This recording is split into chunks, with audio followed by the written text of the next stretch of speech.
आज वीरवार का दिवस है, इसी दिवस को गुरुवार भी बोलते हैं। ये बड़ा पूजा वाला दिन होता है। इस दिवस की तरंगे भी अलग ही होती हैं। समस्त संसार तरंगों की उत्पत्ति है, उसके अलावा कुछ भी है नहीं। उसको विचारों की तरंग बोलिए, संकल्प की तरंग बोलिए, वही इष्ट की तरंग है, वही आपकी भी तरंग है। आप अपनी तरंग से संसार का निर्माण करते हो। आपकी ही तरंग शांत होने पर संसार खो जाता है।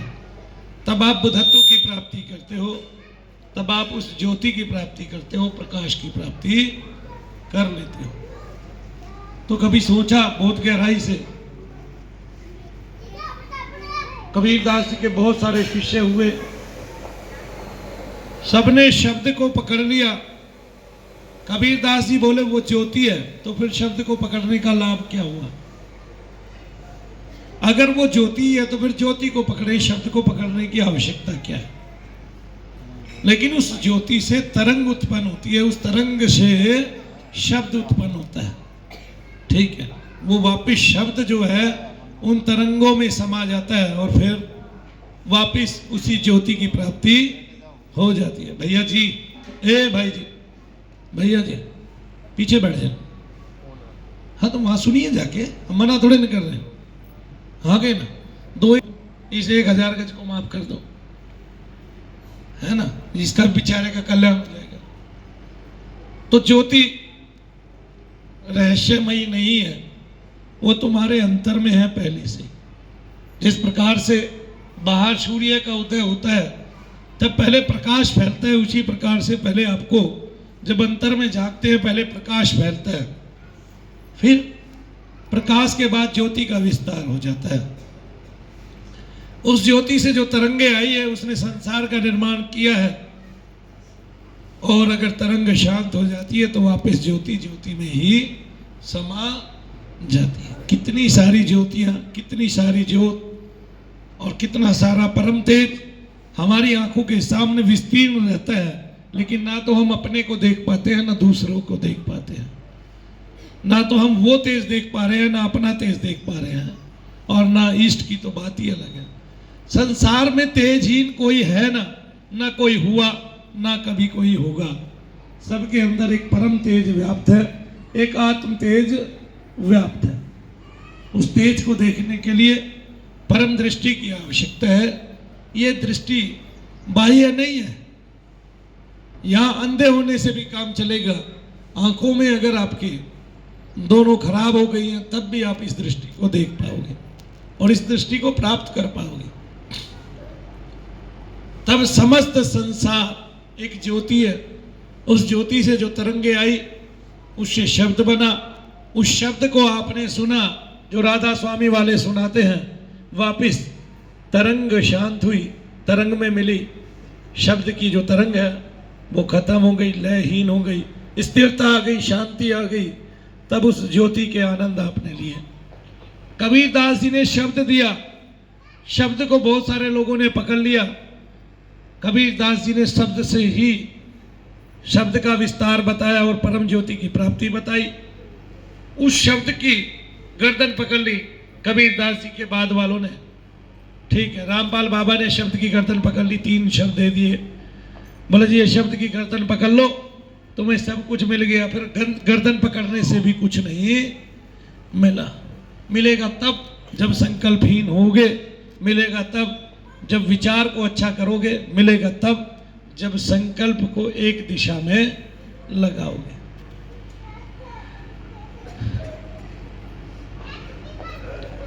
देवानाम च ऋषीनाम च गुरुम कांचन सन्निभं बुद्धि भूतम त्रिलोकेशम तम नमामि बृहस्पतिम। ओम ब्रह्म बृहस्पते नमः। ओम ब्रह्म बृहस्पते नमः। सर्वश्रेष्ठ ब्रह्म की तरंग है, ब्रह्म ही बीज है जिसका, वो बृहस्पति देव सदा देवों के कल्याण में और मानव जाति के कल्याणकारी देवता कहे जाते हैं। आपकी शुभ्र चेतना के वो प्रतीक हैं आपको आत्मज्ञान की प्राप्ति कराते हैं और आपको चैतन्य धारण करने में मदद ग्रहण करते हैं। इसके अलावा आपके अंतर में जो सद्विचार चलते हैं वो गुरु की कृपा से ही, बृहस्पति देव की कृपा से ही चलते हैं। आपकी सदिच्छा, आपके सद्विचार मानव जाति के उत्थान के कार्य, कल्याण के कार्य और अपने कल्याण के कार्य, बंधन से मोक्ष की तरफ ले जाने वाले केवल गुरु ही है, बृहस्पति ही है। अखंड मंडलाकारम व्याप्तम येन चराचरम तत्पदम दर्शितम येन तस्मै श्री गुरुवे नमः। ध्यान मूलम गुरु मूर्ति, पूजा मूलम गुरु पदम, मंत्र मूलम गुरु वाक्यम, मोक्ष मूलम गुरु कृपा। तो जब गुरु की कृपा हो जाती है तो मोक्ष का, और मोक्ष के लिए ही ये जन्म हुआ है, ठीक है। क्योंकि हम जैसे ही जन्म लेते हैं तब हम बंधन में आ जाते हैं, कोई लेके नहीं आता हमें, क्योंकि उस समय भगवान की महिमा का विस्तार होता है, तब हम बच्चे होते हैं, तब हमें पता ही नहीं होता हमें किस तरफ जाना है। गुरु की आवश्यकता तो हमें वही होती है।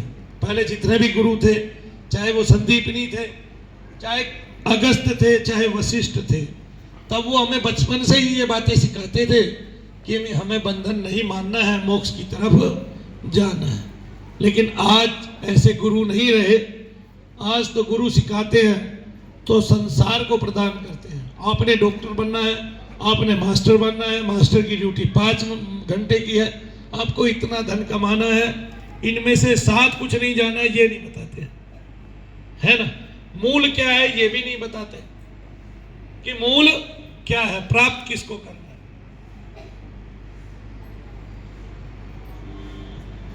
जब ईश्वर से जुड़ जाते हैं, भजन करने लगते हैं, तब कुछ तरंगे हमें मिलने लगती हैं। वही तरंग उस ज्योति से प्राप्त होती है। प्रत्येक देवता एक ज्योति स्वरूप है। जितने भी आपने नाम सुने हैं आज तक इस पृथ्वी पे देवताओं के, वो ज्योति है, उसी रूप में वो काम करती है भगवान की। आप भी ज्योति ही हो। जब अपने स्वरूप को पहचानते हैं तो आपका तेज उभर के सामने आता है, तब ज्योति दर्शन होता है, तब वही आत्मा है जो आपको ज्योति रूप में, शुभ्र वर्ण रूप में दिखाई देती है। तब आप अपना ही दर्शन करते हो, किसी और का दर्शन नहीं करते हो। अपना अपना दर्शन करते करते अपने मूल तक पहुंच जाते हो। केवल अपने दर्शन से ही अपने मूल तक पहुंच जाते हो। तो फिर सारी बात अपने ही दर्शन की आ गई, दूसरे के दर्शन की बात रही ही नहीं है। तब अपना ही दर्शन कैसे करें, यही बात आज तक मानव जाति को समझ में नहीं आई है। ठीक है, किसी गुरु ने मूल को बताया, लेकिन उस मूल से वो गुरु ही पहुंचे, 1-2 शिष्य पहुंच गए, बाकी के सब यहीं पैर मारते रह गए। किसी ने शब्द की गर्दन पकड़ ली, शब्द को भजना है, जपना है, 50 साल तक भजना है, 50 साल तक जपना है। कुछ नहीं हुआ, 50 साल तक संसार से भी लगे रहे, शब्द से भी लगे रहे। एक को तो छोड़ना पड़ेगा, तभी तो दूसरा प्राप्त होगा। नहीं समझे, एक का मोह रखोगे दूसरा कैसे प्राप्त होगा। ठीक है, जैसे ये मानव है, बेटी को देके बेटी का मोह रखता है, बेटी को देके बेटे के घर में जो बहू आई है उसका मोह रखता नहीं है, केवल उसका मोह रखता है जो बेटी चली गई है। इसलिए इस घर को भी बिगाड़ लेते हैं। तो फिर दोनों घर बिगड़ जाते हैं, ये भी बिगड़ गया, वो भी बिगड़ गया। कई घरों में मैं देखता हूं कि बेटे का भी तलाक का केस चल रहा है, बेटी का भी तलाक का केस चल रहा है। चला क्यों? इसके पीछे का कारण एक ही है केवल, ठीक है ना, क्योंकि बेटी में मोह था, फिर ये भी बिगड़ा, वो भी बिगड़ा। अगर बंधन माना तो मोक्ष नहीं मिलेगा, और मोक्ष के पीछे पड़े तो बंधन नहीं रहेगा। तो बंधन तो कटेगा ही कटेगा। आपको अगर बंधन दिखाई देने लगे तो बंधन से पीछा छुड़ा ही लेंगे।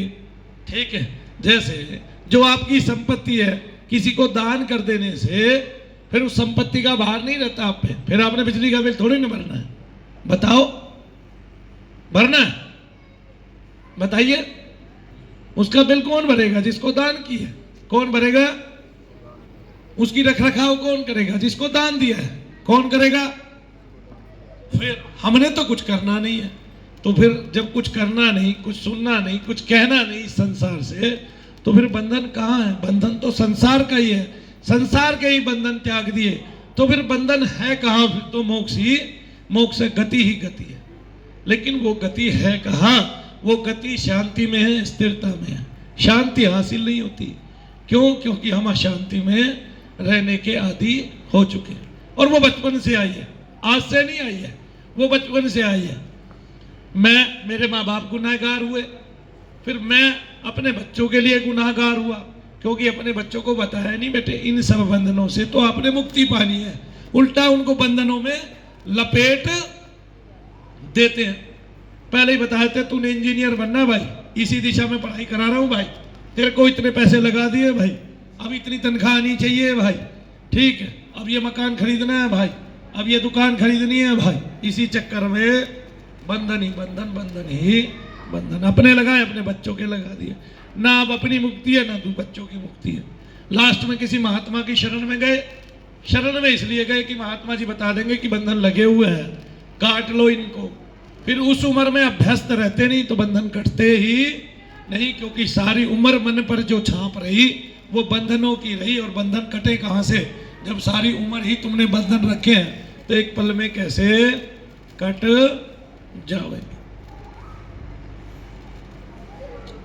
बोला जी बेटा बिगड़ गया, तुम्हारा था इसलिए बिगड़ा, भगवान का होता तो कभी बिगड़ता नहीं। भगवान का कोई बेटा बिगड़ता हुआ देखा है?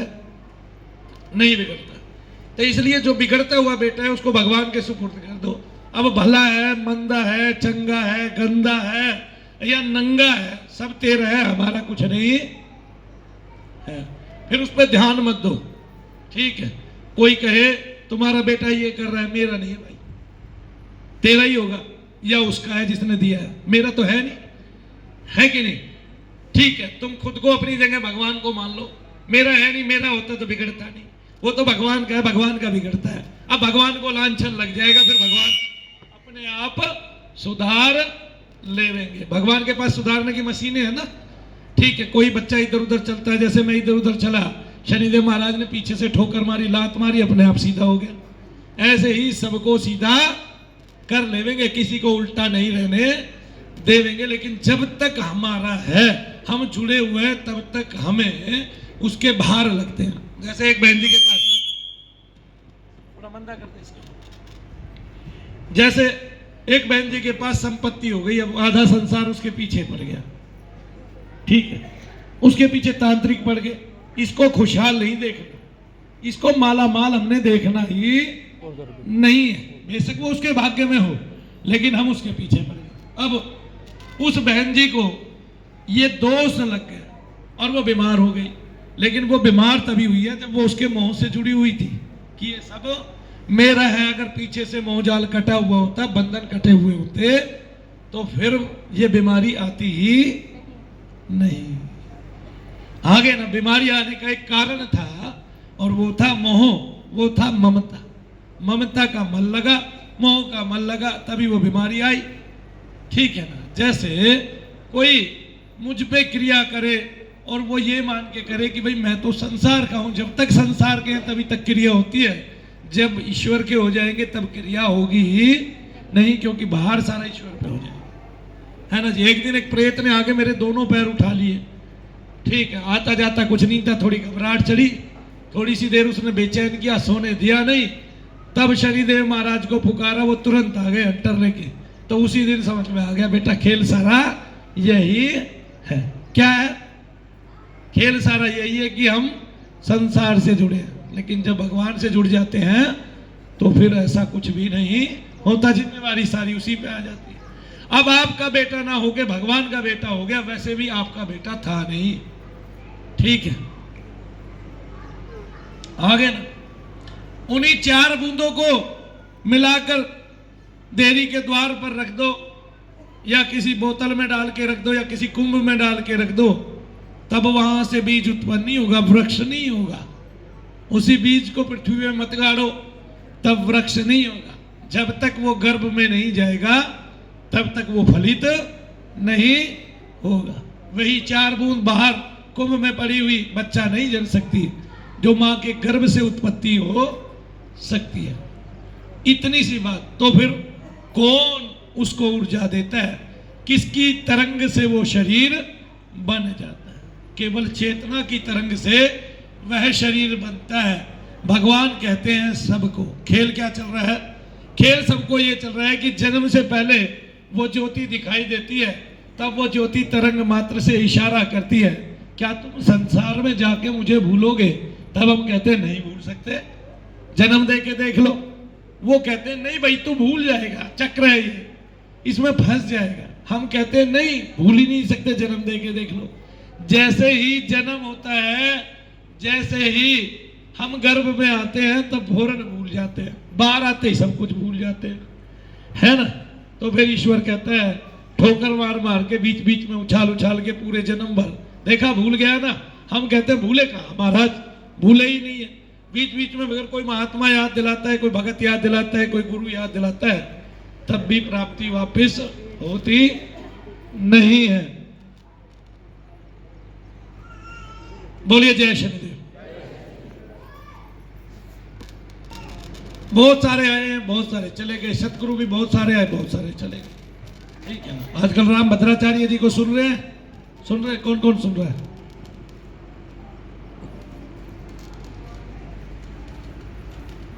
देश काल परिस्थिति, कवि, कवि का मन, कवि की धारणा, उसका देखना, उसकी दृष्टियां।